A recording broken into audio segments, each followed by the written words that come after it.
শ্রাবণ মাসের সোমবার সাতসকালে শিব মন্দির থেকে চুরি গেল একের পর এক পিতলের ঘণ্টা। দুবরাজপুরের কুকুটিয়া গ্রামে চাপা শিব মন্দিরে ঘণ্টা চুরির অভিযোগ।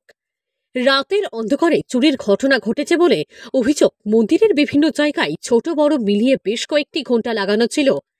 পিতলের এই ঘণ্টাগুলির ওজন প্রায় 30 কিলো। সকালে সোমবারের শিবের মাথায় জল ঢালতে এসে ভক্তদের নজরে পড়ে মন্দিরের ঘণ্টা চুরির ঘটনা।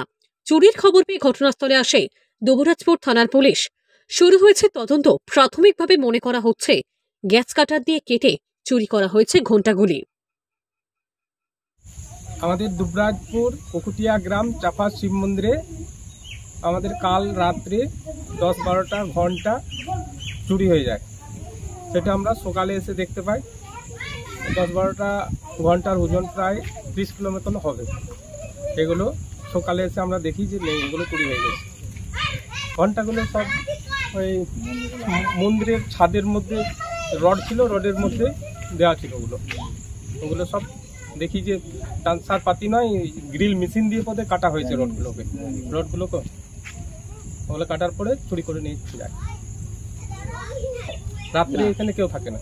আমরা 9টা-10টা পর্যন্ত নজরে এলো। সকালে যখন আমরা শ্রাবণ মাসে মানে জল ঢালতে আসে সব, তারপরে দেখছি যে ঘন্টাগুলো নেই, ঘন্টাগুলো চুরি হয়ে যায়।